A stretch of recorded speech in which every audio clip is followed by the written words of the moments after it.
¿Qué tal amigos? Bienvenidos a Personal Trainer, no, Doctor J Fitness, ¿vale? En este caso me he equivocado con el canal en inglés. Bueno, hoy vamos a hablar de la dieta mediterránea y lo vamos a hacer desde un punto de vista lo más tranquilo, imparcial y moderado posible, porque al respecto de la dieta mediterránea se ha escrito mucha literatura científica, que es obviamente una verdad incontestable. Lo cierto es que es cierto que en los países mediterráneos hemos tendido a nivel de comidas, pues tener una variedad muy grande, ser comidas bastante saludables, muy buenas y muy relacionadas con la reducción de enfermedades crónicas o relacionadas con el corazón o diabetes tipo 2 o cánceres o cosas de ese tipo, y lo cual es absolutamente cierto. Pero no hay que sobremagnificarlo, porque además hay algunos factores que nos dejan bastante mal parados con respecto a ratios de obesidad y sobrepeso. Y es que lógicamente la dieta mediterránea está muy bien en la teoría, pero muy poca gente la practica en la realidad por diferentes factores, ¿vale? No estoy diciendo que esto sea algo que, bueno, pues ha sido una gran mentira, una leyenda urbana, pero sí que es verdad que debido a determinados factores la gente ha ido cambiando y modificando sus hábitos alimenticios en los últimos años, especialmente en España. Quizá Italia y Grecia todavía andan un poco con diferencias con respecto a nuestro país, pero es verdad que en nuestro país la cosa ha cambiado bastante. Y si no, os voy a enseñar este gráfico de por aquí, donde en los países de la OCDE España tiene uno de los ratios de obesidad y sobrepeso más altos. Y como veis aquí, como llama la atención, dice la obesidad adulta o los ratios de obesidad adulta en España son más altos que en el promedio de los países de la OCDE. Y en el caso de los niños es todavía peor, porque es el más alto, ¿vale? 2 de cada 3 hombres tiene sobrepeso y 1 de cada 6 personas están obesas en España. 1 de cada 3 niños entre 13 y 14 años tienen sobrepeso, y la proporción de adultos que tienen sobrepeso, o la proyección para el futuro, es de que se incremente en un 10% sobre los próximos 10 años. Es decir, un gráfico que ya nos pone bien contra el espejo a la hora de sacar pecho con respecto a la dieta mediterránea. Y creo que eso tampoco es un engaño ni algo que tengamos que tomarnos pues como una ofensa, es una realidad. De hecho, tú vas a cualquier sitio andando por la calle y en los bares, en las terrazas, lo que ves en las tapas no son precisamente ensaladas ni pescado cocido como tiene que ser, sino que ves muchas frituras, patatas bravas, todo ese tipo de cosas que al final están sobrecocinadas, están fritas y no son precisamente lo más saludable. Además, hay otro factor a tener en cuenta: cómo ha ido cambiando el peso de la economía en España y cómo ha afectado ya no al acceso, el acceso se puede tener, pero también a los hábitos. Daos cuenta de que en España, hasta hace más o menos 30 años aproximadamente, 25 o 30 años, el peso de la agricultura siempre ha sido enorme. Si estamos hablando de los primeros 50, 60 años de 1900, ha sido brutal, o era brutal. Todo el mundo ha tenido familia, padres, abuelos que han trabajado en el campo toda la vida. ¿Qué ocurre? Que una cosa es la dieta mediterránea y otra es la comida típica en España. No siempre coinciden.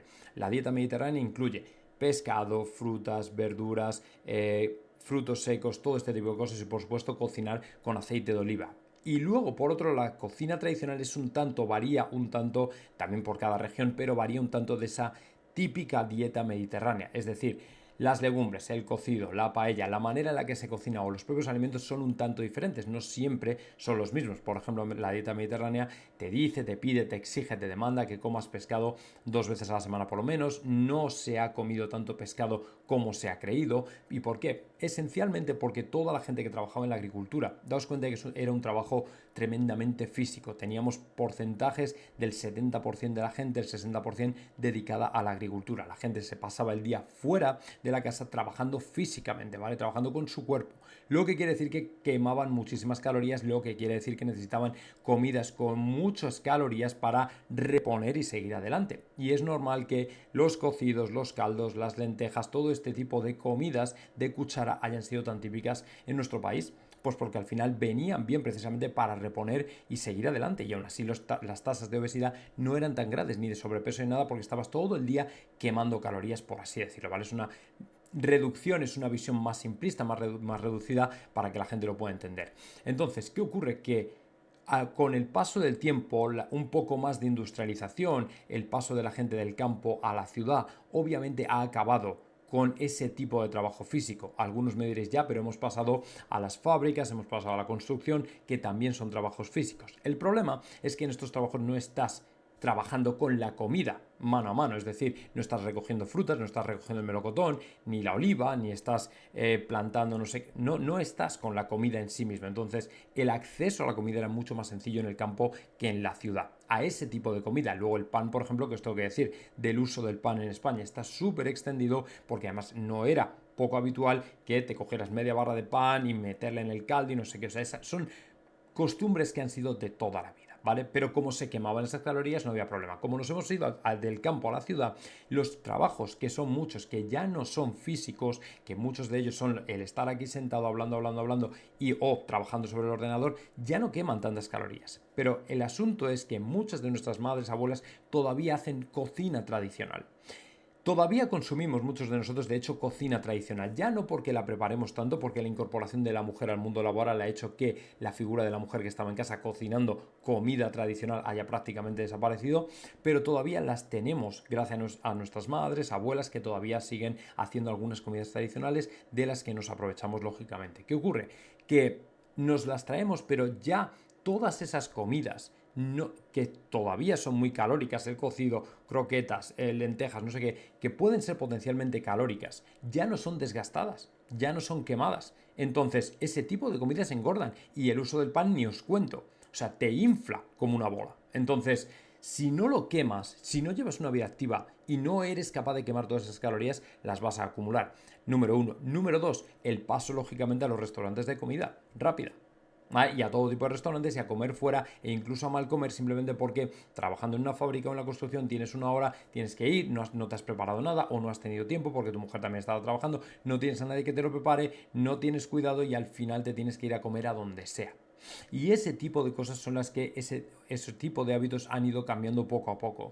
Y al final hacen que, bueno, pues mucha gente no, pero hay mucha gente que ya directamente vaya a McDonald's como habitualmente o a Mercadona a coger algo rápido, plastificado, comida procesada y para arriba. Y entonces esos factores son los que hacen que al final en España estemos incrementando las tasas o los ratios de obesidad y sobrepeso. Y es lógicamente un problema.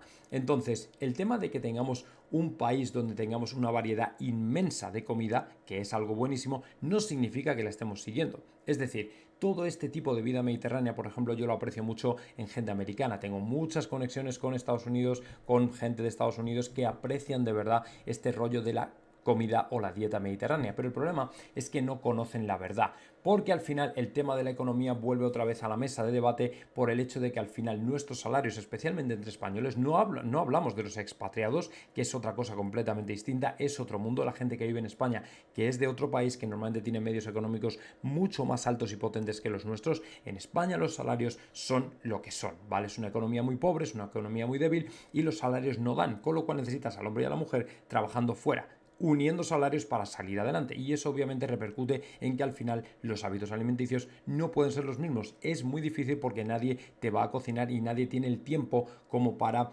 tomarse todas las horas que es necesario preparar una comida tradicional, ¿me entendéis? Incluso las de la dieta mediterránea también te tienen que llevar tiempo cocinarlas y prepararlas, y un día lo haces, pero 2 días es más complicado, sobre todo cuando tienes trabajos pues que son lo que son y que tienen los horarios que tienen, que de 9 a 8 turno partido, no sé qué, una auténtica locura. Entonces, entre españoles incluso la cosa es peor que entre los expatriados, porque no es que no tengamos acceso, no es que no tengamos la cultura ni la conciencia, es que no hay tiempo material, porque cuanto más débil es la economía, peor.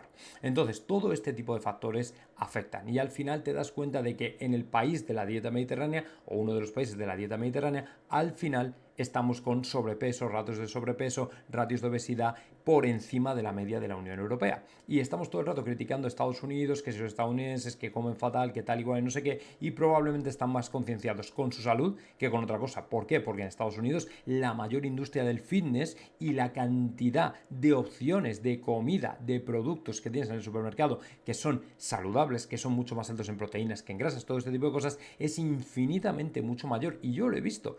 cada vez que iba al supermercado allí tenía 1.000 millones de opciones diferentes sobre comidas saludables y restaurantes a la vuelta de la esquina, saludables, verdes, mediterráneos, no sé qué, o sea, miles, ¿me entendéis? Y el que está realmente concienciado con eso puede seguir una dieta mediterránea allí también. Durante 5 años yo siempre, todos los días pude cocinar con aceite de oliva que encontraba y no era carísimo. Una botella más o menos así de este tamaño eran, ¿cuánto? $2. O sea, no era una locura, ¿me entendéis? Luego, frutas tenían, verduras tenían, pescado ese sí que era más escaso. El pescado, por ejemplo, en Houston, donde yo estaba, era bastante más difícil de encontrar. Pero quitando eso, la carne la tenían, los frutos secos los tenían. Es decir, que en realidad no había excusa para no comer bien. De hecho, yo que me tuve que empezar a trabajar, tuve que incorporarme como entrenador personal porque fue lo que más rápido me venía a la mano para hacer dinero.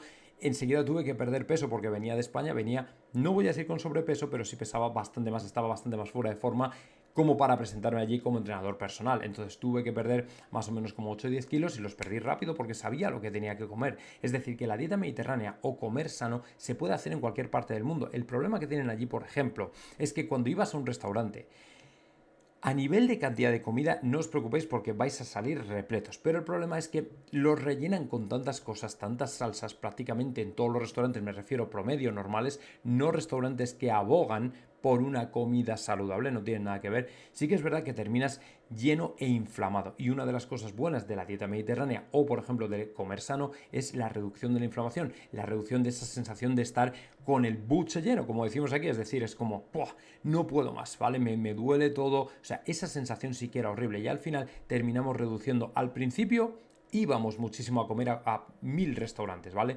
Pero cuando ya vas viendo que aprecias más el encontrarte bien después de comer, al final terminas comiendo en casa y preparándote la comida en casa, por lo menos los que sabemos lo que tenemos que comer, porque esa sensación es contra la que los americanos se han levantado, es decir, el decir, me voy a comer fuera y acabo como una anaconda, no soy capaz de hacer la digestión. Sin embargo, vienen aquí, a España, a Italia, y piden un sándwich, se les pone una loncha de jamón, una loncha de queso, y con eso están contentos. No necesitan 500 kilos de mayonesa, ni 500 de mostaza, ni 500 de ketchup y no sé qué salsa y tal y cual. ¿Por qué no? Porque lo que aprecian es precisamente la ligereza con la que se sienten después de comer. No se sienten como auténticos caballos que no pueden ni correr, ¿me entendéis? Y ese es el tema. O sea, ellos allí sí que tienen ese problema, esa sensación de inflamación constante que al final puede derivar enfermedades mucho más graves. Pero eso no quiere decir que la dieta mediterránea sea algo que aquí utilizamos y que aquí es el 90% de la gente. No. El problema es que aquí, en un país de dieta mediterránea, tenemos unos ratios de obesidad y unos ratios de sobrepeso demasiado altos, para mí inaceptables, con la variedad de comida que tenemos, que sí que es posible, haría posible que pudiéramos tener hábitos de vida bastante saludables. Así que bueno, esto es lo que quería decir acerca de la dieta mediterránea y un poco el mito que estamos o en el que estamos inmersos los españoles, que hasta el punto de que estamos ciegos con respecto a los números que nos están lanzando desde la Unión Europea a nivel de avisos con el tema de los ratios de obesidad y de sobrepeso. Así que si os ha gustado el contenido, ya sabéis, dadle un like por ahí, suscribíos y os veo en el siguiente.